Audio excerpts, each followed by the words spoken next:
Hello everyone. Today we're going to explore something very specific. There are certain phrases an avoidant partner may say that quietly reveal you are the person they have chosen and the person they are likely hoping to keep in their life. This is important because people with avoidant attachment are rarely direct when it comes to commitment. They almost never say, "I want to marry you next year. Let's build our future together." That is usually the kind of reassurance an anxious partner hopes to hear. But avoidant people often do not communicate their feelings in such clear ways. In fact, they usually are not thinking in those exact terms. Their inner thoughts are often much different. They sound more like, "This person understands me better than anyone else. How can I be there for them?" Or, "They have accepted parts of me that I struggle to accept myself. I really don't want to lose them. Life feels better when they are around." That is often the emotional current running beneath the surface, even if they never say it out loud. As they continue working on themselves, and if their feelings are real, they often become much more open to bigger commitments when those conversations happen naturally. Nothing is ever guaranteed, but this is a common pattern when an avoidant person is healing and emotionally invested. So how can you recognize that kind of commitment when they never clearly announce it? There are several phrases that may not sound romantic on the surface, yet they reveal a deep emotional connection. We are going to examine those phrases one by one. Stay with me, because one small sentence can completely change the way you understand an avoidant partner. These patterns are connected to avoidant attachment, not to men or women specifically. They also do not describe every single avoidant person. Everyone is different. However, these are patterns that appear again and again in real relationships, and in many conversations with people trying to understand why someone who seems distant can still care so deeply. That is exactly why this topic deserves attention, and there is much more to uncover as we continue. The first phrase sounds something like, "What can I do so you don't feel that way about me?" This usually comes after you have shared a fear, disappointment, or concern about the relationship. Instead of ignoring your emotions or changing the subject, they quietly ask what they can do to repair your trust. In many ways, they are really saying, "I don't want you to believe that about me," even if they never use those exact words. Before looking at a real example, it is important to understand why this sentence carries so much meaning. Some people may argue that anyone could say something like this to almost anyone, but with avoidant attachment, it is usually different. Many avoidant people spend most of their lives acting as though other people's opinions have very little influence on them. They often appear emotionally independent and disconnected from outside approval. Because of that, hearing them ask how they can change your view of them is far from ordinary. It signals that your opinion matters in a way that most people's opinions simply do not. That does not mean they have a personality disorder or that something is wrong with them. Avoidant attachment and personality disorders are not the same thing. Anyone can experience attachment struggles without having a disorder. What we are discussing here is an attachment pattern that usually begins much earlier in life. It often develops in childhood, where emotional independence was rewarded, while emotional closeness was discouraged. Keep watching, because the next part explains why this one sentence carries far more meaning than most people ever realize. Many avoidant people grew up learning, either directly or indirectly, that focusing on other people's feelings was not encouraged. The message they received was often simple: depend on yourself, stay strong, handle everything alone. Do not become emotionally dependent on anyone. In some families, showing too much care or vulnerability was even criticized or ignored. Over time, they learned that success meant becoming completely self-sufficient. But there is an unexpected consequence to that lesson. If you convince yourself that you should never need anyone, you eventually teach yourself not to care too much about what people think of you either. Caring begins to feel risky, because caring creates emotional dependence, and dependence feels unsafe. That is why it becomes so significant when an avoidant person suddenly cares about your opinion. When they ask, "What can I do so you don't see me that way?" they are revealing something much deeper than they probably realize. They are showing that your thoughts about them truly matter. In their emotional world, caring about your view means you have become important. Whether they openly admit it or not, They have allowed you into a place they normally keep protected. This same pattern also helps explain why avoidant people can sometimes appear stubborn or resistant to advice. Since they were taught to rely mainly on themselves, asking for help or accepting another person's perspective may feel uncomfortable or even threatening. Real self-awareness often grows when we allow ourselves to see how others experience us. If someone spends years avoiding that kind of feedback, their self-awareness may naturally become more limited. That is why these small moments of openness are so meaningful. They may look ordinary from the outside, but for an avoidant person, they often represent a major emotional step. And what comes next becomes even more revealing. So when they ask what they can do to change the way you see them, they are revealing something very unusual for someone with avoidant attachment. In that moment, they are trying to show you that they are worthy of your trust, that they are good enough, and that they do not want to lose the place they have in your life. It may seem like a small comment, but for an avoidant person, it carries much more weight than most people realize. I'm not saying this to make the situation sound more dramatic than it is. This is a pattern that appears often. Imagine you notice them sending messages to someone, and even though nothing inappropriate is happening, it stirs up fears about possible betrayal. You decide to be honest and tell them what is bothering you. Instead of becoming defensive, they stay calm. They comfort you.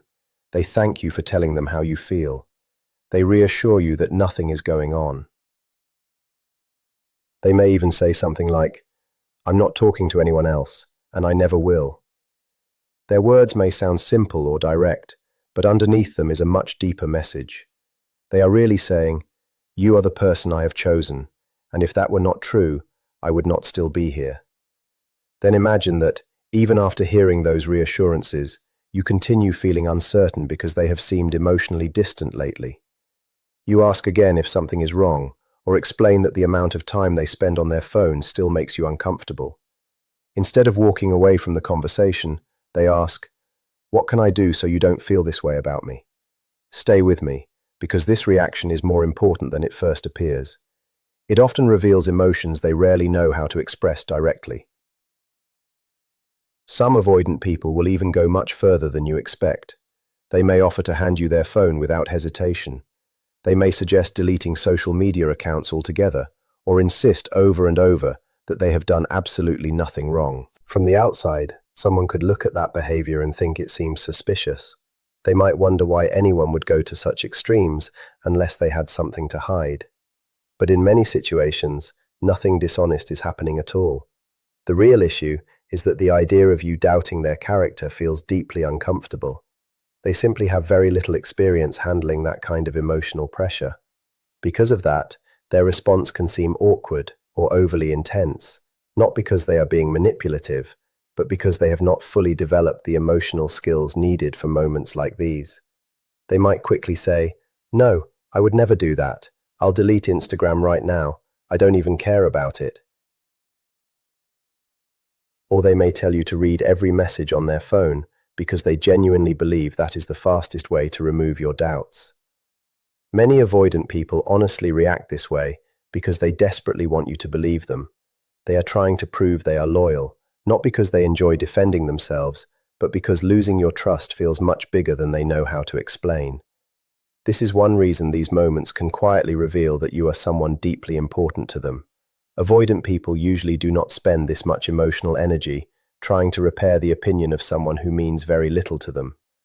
That is an important point to remember, and it becomes even clearer as we move to the next pattern. Another phrase you may hear sounds something like, "What can I do to help you understand? I hear what you're saying." This often happens in relationships where one partner has an anxious attachment style and frequently feels misunderstood. After listening to repeated concerns, the avoidant partner may become frustrated and ask, "What else can I say? What do you want me to do?" Even if they sound irritated, the fact that they are still trying to find an answer matters. Beneath the frustration, they are often saying, "I am listening. I am not trying to ignore your feelings.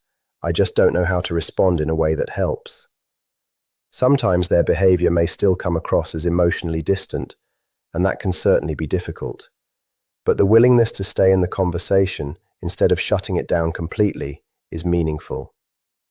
If your partner says something like this, try responding with clear and specific guidance. Tell them exactly what would help you feel understood. Maybe you need more detailed reassurance. Maybe you want them to explain their thoughts instead of giving one-word answers. Maybe you simply want them to acknowledge your feelings before trying to solve the problem. Be direct, rather than expecting them to guess. In many cases, they will genuinely try, because they usually do not invest this level of effort in relationships that do not matter to them. That does not mean every relationship will succeed, and it certainly does not erase unhealthy behavior. But these moments can still reveal sincere emotional investment. Keep watching, because the next sign surprises many people. Sometimes they will say, "I don't like it when you do that," or "That really frustrates me," while pointing out a specific behavior that upsets them. For many avoidant people, the easier choice is usually to pull away, stay silent, or slowly create distance without explaining anything. So when they openly tell you what is bothering them instead of disappearing, it often means they believe the relationship is worth protecting. They trust that you might actually listen and respond to their needs. In their own way, they are allowing themselves to be vulnerable, and learning to communicate like this is often an important part of emotional growth and healing. What comes next makes this pattern even easier to recognize. The fact that they are already opening up this way with you says something meaningful. It shows they believe you are someone who will meet them halfway, instead of judging or rejecting them. If an avoidant partner is willing to communicate like this, there is a good chance you have already shown them that you are dependable. You have probably been consistent, patient, and accountable more times than you realize. That does not mean you have to keep proving yourself over and over again. In fact, if your relationship has reached this stage, you have likely already demonstrated those qualities through your actions. Give yourself credit for that. Reaching this point is rarely easy. If your partner is beginning to express themselves more openly, chances are you have been through difficult moments together. Maybe it took months, maybe it took years. However long it has been, I understand that it has not always felt simple. Even so, this is a positive step forward. If you are hearing these kinds of words from an avoidant partner, it often means they genuinely care about you in a way they do not easily show. Another phrase you may hear is something like, "I'm not upset, don't worry about it," or "Let's just keep moving forward, I promise everything is okay." When someone says, "I'm not mad," it is more commonly associated with people who naturally seek reassurance. But when an avoidant person says it, it can carry a different kind of meaning.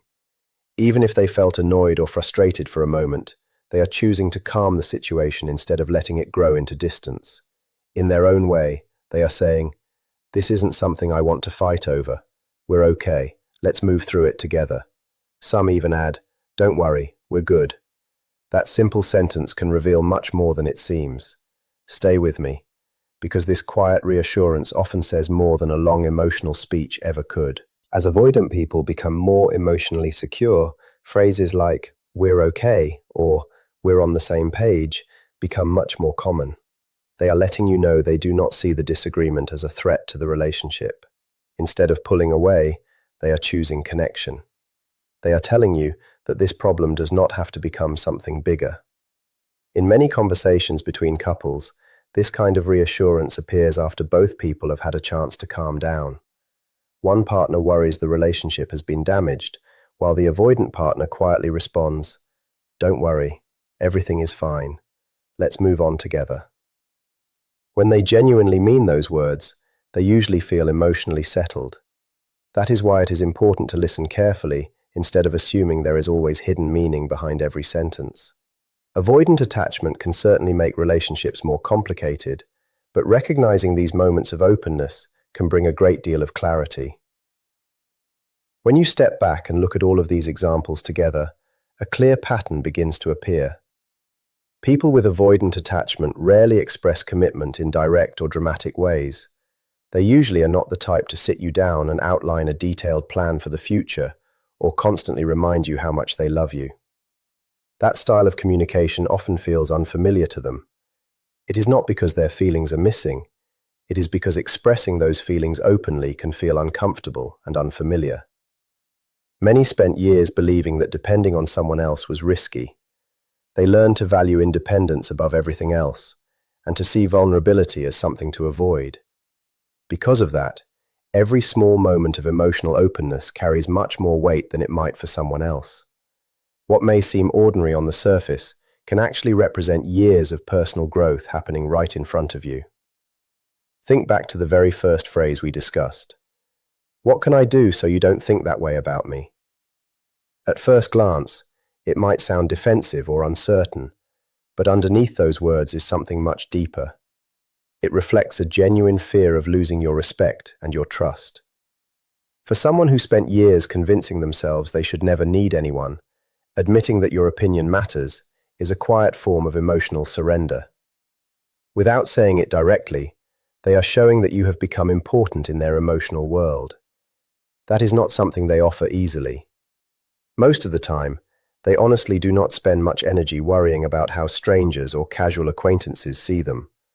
So when they suddenly become determined to change your opinion, offer to show you their phone, suggest deleting social media, or search for every possible way to reassure you, it usually is not about guilt. More often, it is about protecting a relationship that means far more to them than they know how to express. The same idea applies when they ask, "What can I do to help you understand? I hear what you're saying." Sometimes those words come out with frustration or impatience, especially when one partner keeps feeling unheard. It is easy to focus only on the tone. Sometimes the delivery is imperfect. But if you look beneath the surface, another message often appears. They are really saying, "I don't want this misunderstanding to push us apart. Tell me what would help, and I will do my best." That effort matters. They may not yet have the emotional vocabulary to express everything naturally, so they try to solve the problem the best way they know how. If you find yourself in that situation, try giving them clear guidance instead of expecting them to guess. Tell them exactly what kind of reassurance helps you feel safe. Explain the words, actions, or responses that make the biggest difference. Very often, they will honestly try because you are not just another person passing through their life. Then there is the moment when they quietly admit, "I don't like when you do that. It frustrates me." At first, it may sound like criticism or the beginning of an argument, but in many cases, it is actually an invitation. Instead of disappearing into silence or creating emotional distance, they are choosing to stay present and tell you what they need. For many avoidant people, that choice alone represents meaningful progress, and what comes next makes that pattern even more revealing. Many avoidant people allow frustration to build quietly inside instead of talking about it. They keep their feelings to themselves until one day the pressure becomes too much. Sometimes they suddenly explode. Other times they simply pull away without much explanation. That is why it matters so much when they choose a different path with you. If they tell you directly that something is bothering them, they are showing trust. They believe you will actually listen, take their words seriously, and make an effort to understand. That kind of confidence does not appear overnight. It grows from many small experiences the two of you have shared together. Maybe you stayed calm during difficult conversations. Maybe you kept your promises. Maybe you remained consistent even when things felt uncertain. Those moments may have seemed ordinary at the time, but together they created a foundation of safety. If your avoidant partner is speaking this openly, there is a strong chance you have earned a level of trust that required real patience and genuine commitment. That deserves recognition. It deserves appreciation from them, and it deserves appreciation from you as well. Another simple phrase that carries surprising meaning is, "I'm not upset, don't worry about it." Or the even more relaxed version, "We're good." At first, those words may seem too casual to matter. They are not dramatic declarations of love or long emotional speeches. But for someone who usually copes with conflict by creating distance or burying difficult emotions, choosing to reassure you instead is a meaningful change. They are making an active decision to protect the relationship instead of allowing silence to create more distance. Stay with me, because this final idea brings everything together in a way many people never expect. When an avoidant partner says, "We're good," and truly means it, which is often the case, they are offering reassurance in the way that feels most natural to them. They may not always express deep emotions with long conversations or constant affection, but they can offer calm, steady reassurance that the relationship is still secure. In many situations, believing those words instead of assuming hidden resentment is one of the healthiest responses you can have. Constantly searching for problems beneath every reassuring statement can unintentionally create new distance where none existed before. Looking at everything we have discussed, one central truth becomes very clear. People with avoidant attachment rarely spend emotional energy on relationships that hold little value to them. Every effort to reassure you, every attempt to explain themselves, every moment of vulnerability costs them something internally, because it goes against habits they developed over many years. If you consistently notice these behaviors, they are not random. They are not simply acting out of routine or obligation. They are making a choice. They are choosing to let you see parts of themselves they normally keep protected. They are practicing vulnerability with someone who has become deeply important to them, even though doing so feels unfamiliar and uncomfortable. That does not mean everything will always be easy. Loving someone with avoidant attachment is rarely simple, and pretending otherwise would not be honest. Emotional growth takes time. Progress is rarely a straight line. There will be setbacks. Old habits may return. Communication may break down from time to time, despite both people having good intentions. None of that automatically erases the progress already made. Healing often happens one small step at a time, rather than through dramatic changes overnight. The most important message to remember is this. If your avoidant partner is showing these quiet signs, checking how you feel about them, trying to explain themselves when conversations become difficult, sharing frustrations instead of hiding them, or reassuring you that everything is okay, do not dismiss those moments as meaningless. They may seem small from the outside, but they are often sincere expressions of love from someone who never learned to express love easily. They are doing the best they can with emotional tools that are still developing. That deserves to be recognized for what it truly is. At the same time, if you have been the person creating space for that growth, remaining patient, offering reassurance, and showing consistency, even when it felt like your efforts were going unnoticed, you deserve recognition too. Relationships with avoidant partners often require more emotional strength than people realize, and if you have come this far, you have probably grown in ways you have not fully acknowledged. So take a moment to reflect on your own relationship. These signs do not mean everything is perfect, and they certainly do not mean there is no more work ahead for either of you. Healthy relationships always require continued effort from both people, but they do suggest that something genuine exists beneath the hesitation, the mixed signals, and the slow pace of emotional change. They point towards someone who continues choosing you, even if they struggle to express that choice in obvious ways. That is something worth recognizing, and in many cases, something worth protecting. If today's discussion gave you a new perspective, or helped you better understand these patterns, consider staying with us for future conversations. There is still so much more to explore about attachment, relationships, and emotional growth, and the next topic may answer questions you have been carrying for a long time. Thank you for spending this time here, and I look forward to seeing you again in the next video.